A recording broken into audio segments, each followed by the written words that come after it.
Hello everyone and welcome back to the channel. Today we're going to take a look at a much older LEGO Marvel set. That's set number 76029, Iron Man vs. Ultron. With 92 pieces, this 2015 Age of Ultron set originally retailed for $12.99 USD or $13. Very interesting price point, not something we really see too much nowadays. And also, this is, I think, the closest LEGO has ever gotten to a Marvel Battle Pack because of there being 3 Ultron bots in the set. Speaking of, all 4 of the minifigures included in this set are exclusive and unique to it, which is insane considering it was a $13 set. I mean, an Iron Man minifigure exclusive to a $13 set? That's unheard of nowadays. Speaking of, that minifigure is gorgeous. Let's look at him now. Surprisingly enough, the Iron Man minifigure that comes in this set is exclusive to it, that being the Mark 45. I find that fascinating as you can barely ever find an exclusive Iron Man figure outside of a set that's like $50, $60 nowadays, so wow, kudos to LEGO for doing this. Iron Man's accessories are just going to be the traditional repulsor blast pieces.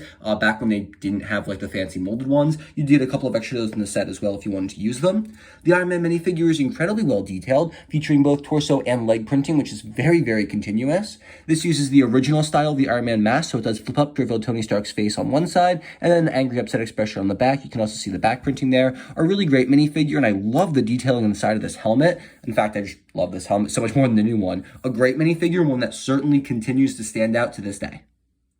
2 Ultron Sentry droids are included in the set, and both are completely identical. They both come equipped with stud shooters, which if you guys don't know, you put the top down, boom, it just shoots them. This is the old style of stud shooters. Wow, it feels weird to say that now, but it's still really cool, and honestly, I do prefer the new one, so I'm glad they changed it, but honestly, no stud shooters would have been way better in my opinion. The drone does have a couple of repulsor pieces, and by repulsor pieces, I mean trans dark blue studs, on the bottom of his feet so he can fly, and the rest of the printing is done very nicely in blue there, contrasting the red sort of version of this we got with the upgraded Ultron in the Hulkbuster set. This minifigure is exclusive to this set and this style of printing, which is really cool, and you do get some pretty decent designs on the back of the head and the back of the torso as well. Unfortunately, the next minifigure features absolutely no exclusive printing, which is a bit unfortunate. I really wish we had been able to get a red version of the Ultron bot in this set. I know why they didn't, because obviously that's only for the one that Ultron's controlling, and he does come in the Hulkbuster set, but it would be really cool to get at least some variation, although I can't complain. Still getting 3 army buildable drones is amazing. This one is slightly different because it does have the helmet piece top that does complement the neck bracket you can see on the Ultron figure on the Hulkbuster set, which is pretty cool. Underneath, the printing is the same. The only difference about this character besides the helmet is this little antenna jetpack build, and of course the fact that you're supposed to take the legs off to attach him to the actual build of the set, which we'll take a look at right now. All right, before we look at the set in great detail, I did want to show off the main play feature. Now, this set does include the superhero jump piece, which was exclusive to like Marvel and I guess maybe DC. I never got any DC sets, superhero sets. And the whole point of it was you kind of push down and the character would jump.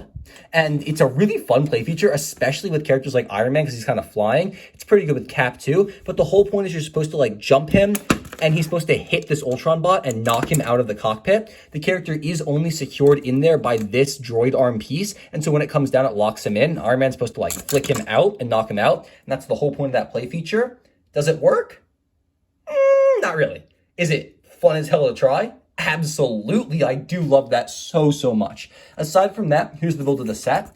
This is perhaps the only LEGO set I have in my collection besides, I think, Ninjago City Gardens that uses minifigures as a part of the build, but also this has you disassemble them as part of the build. The Ultron bots here, it's really cool how they use their like accessories here as like parts of the guns for the actual ship, which is pretty cool. Although, notably, I didn't remember seeing this ship in the movie, but you know, whatever. You can pull these Ultron bots off really easily. They're only attached with 2 studs there. And then on the back of this, their legs are being used as thrusters to propel it forward, which I think is so cute. You can just pull those pieces off. And then, of course, you have all of the parts for your Ultron bots. You can put those together, and they are identical like we saw earlier. The other Ultron bot, like we just saw, is attached only very loosely. You can pull him off, and then his legs, pull those down and get them out. And then you just kind of got to do a little bit of disassembling there, and then you can rebuild the Ultron bot, and you got another one. And then you're left with a very lackluster ship build. Now, altogether, this does look really cool.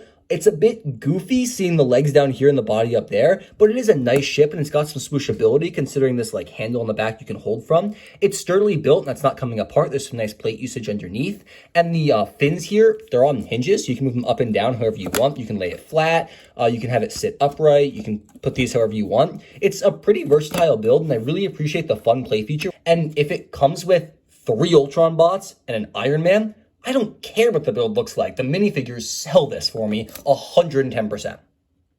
The box for the set is really interesting. It has a very simplistic design with a basic city in the background. We have all of the Avengers except for Nat, which is Nat and Clint, which is interesting. Not sure why they didn't include them. Age of Ultron on the bottom there, and then we have the Iron Man minifigure on the top. And on the back of the box, you're gonna get a different view of the set. The super jumper piece, new, advertised. The play features, how to detach and reattach all the Ultron bots. It's a pretty great box. Got the thumb tabs. It's a little bit damaged considering it's from 2015, but honestly, pretty great condition, all things considered.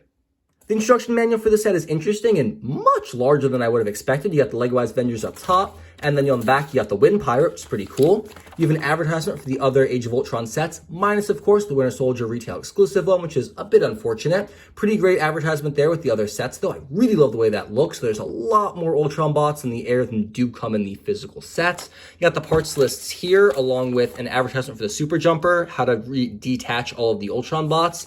I don't like the color of the manual. It's back when they used to print on yellow and for superhero sets, and it just doesn't look good. It's a pretty cool manual, though, and it's really nice to see the original old style. Although, I think I definitely prefer the new style. Not the 2022 new style, but like the 2020 style, I think is a lot better than this one.